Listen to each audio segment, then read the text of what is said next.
Tuanzia hapo 18 mpaka 21.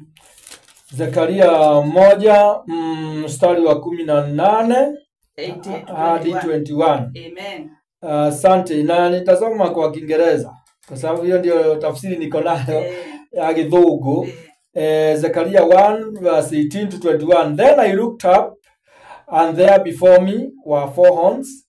I asked the angel who was speaking to me, "What are these?"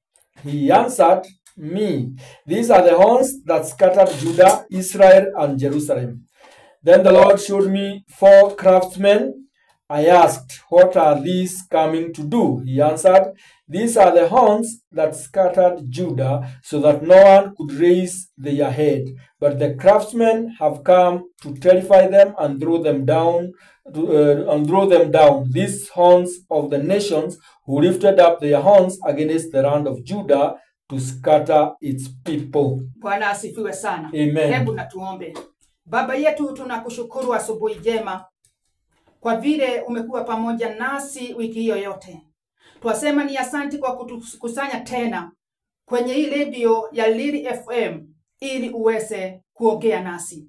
Tunakualika Mungu wetu, tunaomba uwepo wako uwe pamoja nasi. Nena nasi asubuhi ya leo ili tuwe tukijua kile wakati mwingine tunajiweka bali na wewe, na vile Mungu wetu ungetaka kusaidiana nasi tukijiweka watakatifu mbele zako, kwa sababu nataka kututumia ili tuweze kupigana na kile chochote kinatusubua mahali kule tunaishi. Tunakuomba uwe pamoja nasi, na ni katika jina kula Yesu Kristo aliye mwamba na mkombozi wetu. Amen. Hata wewe sema amen mahali huko. Kama vile tumesomewa, umesikia vizuri sana ya kwamba huyu ni mtumishi wa Mungu ama nabii wa Mungu. Alikuwa anaitwa Zacharias. Na Zacharias akasema ya kwamba alikuwa akionyeshwa maono na Mungu. Na akasema wakati yule alikuwa akionyeshwa hiyo maono, akaonyeshwa nyingine. Na wakati huo ndivyo ameongea hapo, akasema ya kwamba ati akainua macho yake. Na wakati yule aliinua macho yake, akaangalia na akaona pembe 4 ambazo zimejiinua sana. Pembe zinaonekana ya kwamba ziko na nguvu sana. Pembe 4. Na sasa ndivyo akamuuliza huyo malaika wa Mungu yule walikuwa pamoja na yeye. Akamuuliza, "Na sasa hizi nazo sinataka kumaanisha nini?"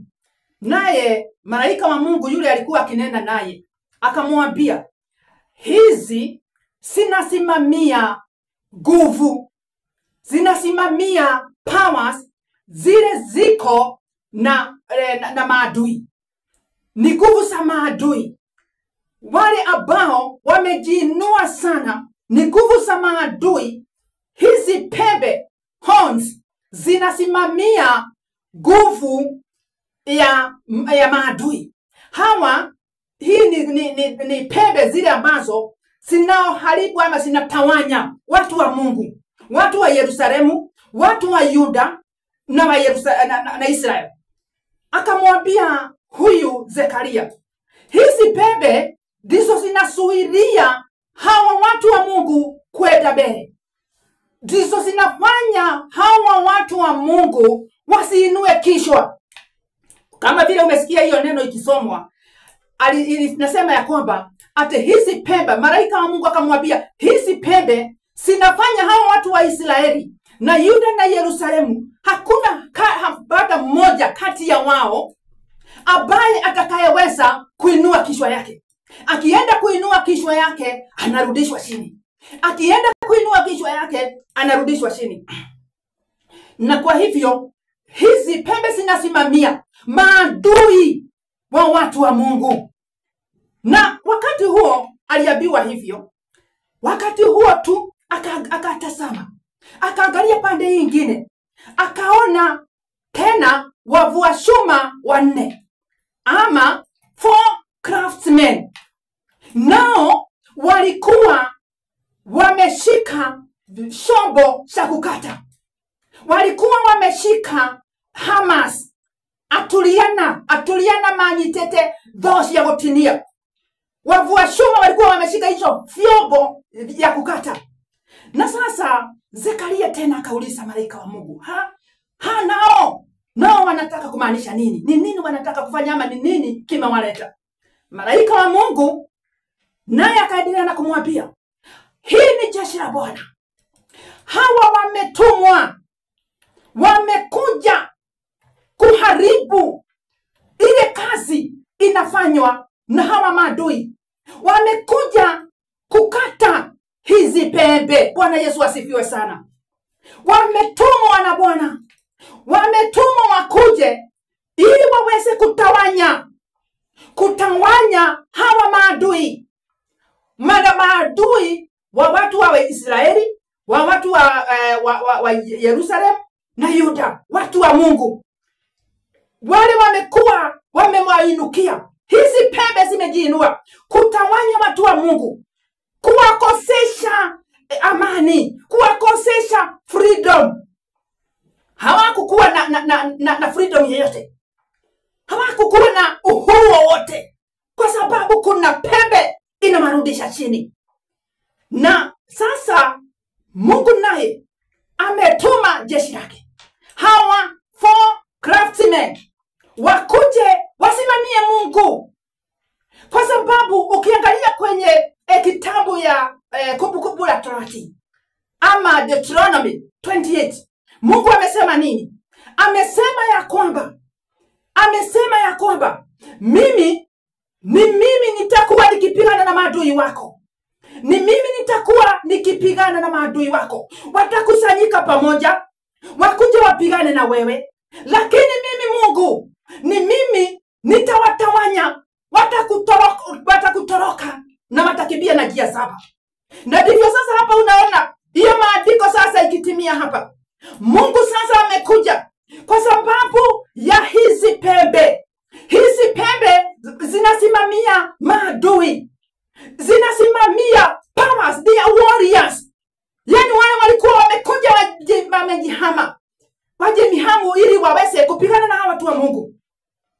Hawakuwa wakijua ya kwamba hawa watu wa Mungu wako na mwenyewe. Mungu yupo pamoja na watu wake. Naye Mungu ndipo aliinua hawa 4 craftsmen, nao sasa wakuje na nguvu kutoka kwa Mungu ili wakuje waweze kuharibu, ile kazi ya hawa maadui wa watu wake. Na unaona ya kwamba wakati huo ndivyo sasa Zekaria alishaka. Na unaona Mungu amesema ya kwamba mahali kwingine kwenye Psalms, ukiangalia kwenye kitabu ya Psalms 75 hapo 10, Mungu ameongea na kusema ya kwamba pembe zote ama horns, pembe zote za watu wa Mungu wale righteous, mimi Mungu mwenyewe nitaendelea na kuziinua. Lakini pembe zote za watu wale wicked, wale ambao watu wa waazi mbele yangu, hizo pembe nitaendelea na kuzikata. Ndivyo Mungu amesema kwenye hiyo Psalms 75 hapo 10. Na kwa hivyo ndivyo sasa unaona hapa hizo pembe sasa imefika wakati wa Mungu sasa aanze kuinua watu wake, aweze kuinua pembe za watu wake, lakini za watu wale wicked kama hao maadui ziweze kukatwa. Msikilizaji wetu wa Lily FM, ningetaka tujiulize siku hii ya leo, ni nini Mungu anataka kuongea nasi? Nataka sasa uangalie vile hizo pembe hata siku hii ya leo zinafanya kazi. Ningetaka urudi kwa familia yako, tuone ama hizo pembe zinaendelea na kufanya kazi. Tunasema pembe ni kazi ya adui, ni zile powers zinatumiwa na adui kuingilia watu wa Mungu.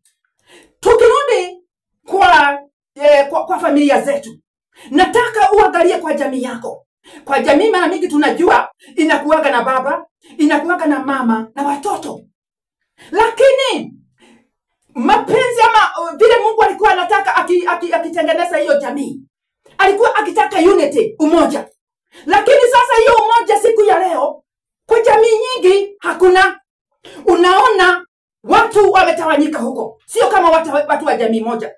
Unaona watoto wako pande yao, jamii nyingi sio kote, wanapigana na wazazi. Wazazi wakisema jambo, watoto hawataki kusikia.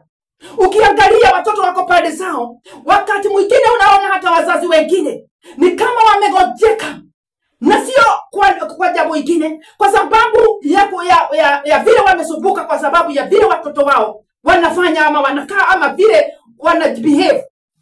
Sasa watoto, kuna mgawanyiko ndani ya nyumba. Wazazi wako pande yao, watoto wako pande yao. Hata ikifika ni wakati wa kukula, watoto wanachukua chakula yao wanaenda kukulia na huko pande nyingine, wazazi nao wanakula pande yao. Ni nini kinafanya hiyo jambo iende hivyo? Ni nini kinafanya hiyo iende namna hiyo? Ni kwa sababu kuna pembe ya adui imejiinua kwa hiyo jamii.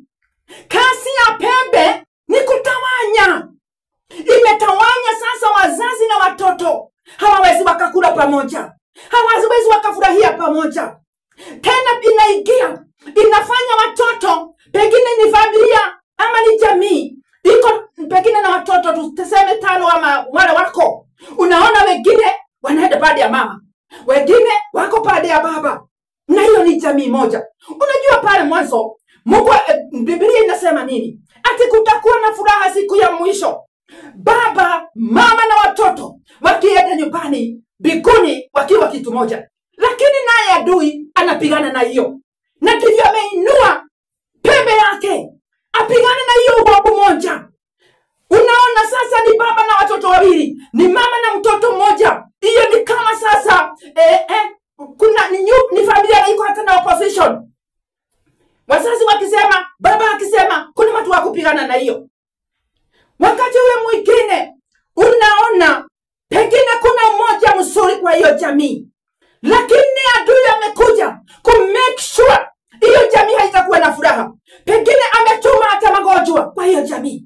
Unaona wazazi ni wagonjwa, brothers and sisters ni wagonjwa, watoto ni wagonjwa. Hata ikiwa mko na upendo, adui ana make sure analeta hiyo pembe yake ya kutawanya amani ya hawa watu. Kusiwe na peace, kusiwe na amani. Wakati ule mwingine adui hata anaingilia hata kazi, ile kazi tunafanya, ili kusiwe na hiyo furaha kwa jamii. Anatawanya kazi ya hawa wazazi wanafanya, anakuja anaingilia kazi ili aharibu kazi ya Mungu. Na hata unaona hiyo jambo imeendelea hivyo. Kuna kwingine waweza ukaona ya kwamba pengine adui, si unasikia vile Biblia imesema ati hawa maadui, hizi pembe sinafanya ya kwamba hakuna hata mmoja kwa jamii atainua kichwa, anarudishwa chini.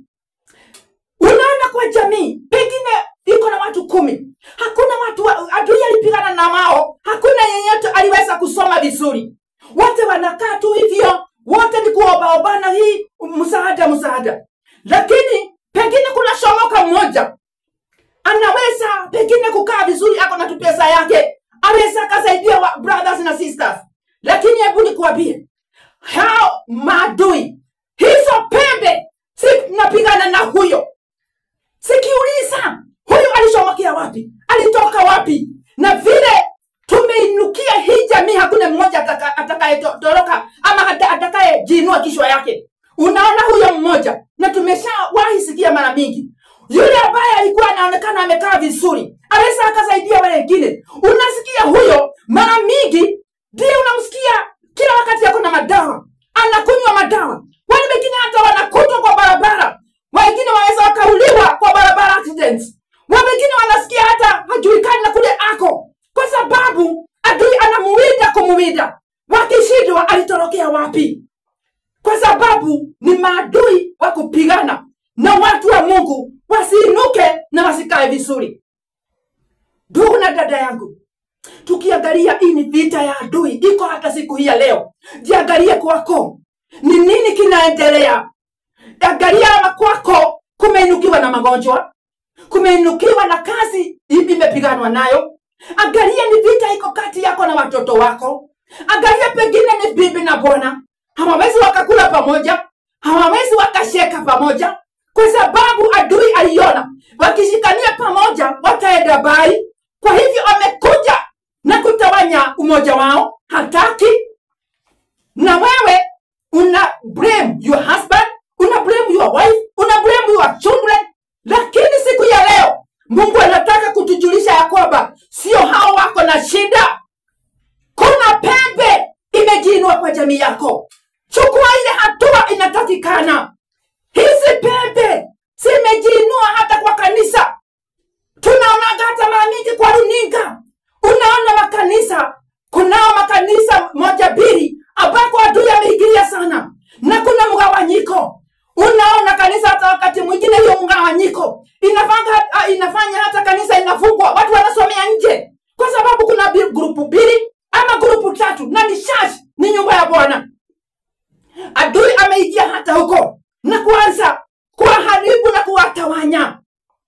Kule kwingine unaona hata kanisa hawezi wakashikana vizuri, kwa sababu adui yuko hapo akitawanya na hizo pembe zake. Na sasa nikitaka kwenda kama kumalizia, niseme tunatakiwa tufanye nini? Mtu akijua ni mgonjwa anaenda kutafuta daktari apewe dawa ama apewa mawaida. Nasi siku ya leo tuko na daktari wa madaktari wa mioyo yetu. Bwana Yesu asifiwe sana. Tuko na yule alianzia boma, yule anataka amani, yule ambaye Mungu wetu, yule alihuzunika na kuona watu wake wa Yerusalemu na Yuda na Israeli vile adui amejiinua na kuwasumbua, naye akachukua akaamuka. Biblia inasema arise our God, arise our God and let all your enemies scatter in the mighty name of Jesus. Na ndivyo atafanya kwa familia zetu na kwa makanisa yetu na hata kwa nchi yetu. Unaona hata kwa nchi vile tu huyo adui amejiinua, unaona watu wengi hawashikani pamoja, wafanye kazi wakiwa na unity. Unasikia hawa ni against hawa wengine. Ni hiyo pembe ya adui ile haitakaki amani na furaha. Na sasa niseme ya kwamba kuna kitu Mungu wetu anatafuta. Kuna kitu Mungu anatafuta kwa jamii yenu. Kuna kitu Mungu anatafuta kwa kanisa zetu. Kuna kitu Mungu anatafuta kwa nchi yetu ama kwa our nation, kwa taifa letu.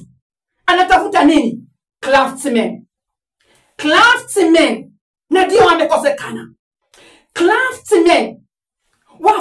Yani hawa ambao walikuja wakiwa na shobo, hawa wafua chuma wanne walikuja na shobo cha kukata hizo bebe. Shobo ya kwako nyumbani ile imejiinua huko na kuharibu amani ya familia yenu, nani ataikata? Hiyo ndio imekosekana. Kwa sababu Mungu anataka kufanya kazi na watu ambao ni waaminifu, watu ambao ni watu righteous, watu waaminifu ambao ni watakatifu kama yeye, ndio anatafuta. Kwa jamii yenu kumekosekana, kwetu kumekosekana, kule kumekosekana. Mungu anasema, ukiangalia kwenye kitabu ya Ezekiel 22:30, Mungu anasema, I'm just looking for a man. Ninatafuta mmoja tu kwa jamii yenu. Ninatafuta mmoja kwa kanisa lenu na kwa nation. Yule naweza nikamtumia, yule naweza nikampatia shobo ya kukata hizo pembe. Lakini Mungu ukisoma kwa hiyo anasema amekosa. Kwani mimi niko wapi? Mungu anakosa. Wewe uko wapi? Na Mungu anatukosa. Ni nini kinafanya Mungu hatuoni? It is the high time tuende kwenye miguu ya Bwana, tuweze kutubu dhambi zetu. Angalia wakati ule Mungu alikuwa akitafuta mtu wa kutuma aende kumfanyia kazi, ampatie hizo shombo za kumfanyia kazi. Alimkuta huyu Isaya, lakini Isaya midomo yake ilikuwa ni michafu, na Mungu akamwonyesha vile aweza kumumaliza kwa sababu ya hiyo midomo yake. Naye akalilia Mungu na akaweza kutubu, naye Mungu akatuma malaika yake yake na akamgusa na ile kaa la moto kwenye midomo yake, naye akasema I'm here, nitume baba yangu, na akatumwa na akaenda kufanya kazi mingi ya Bwana. Nasi siku ya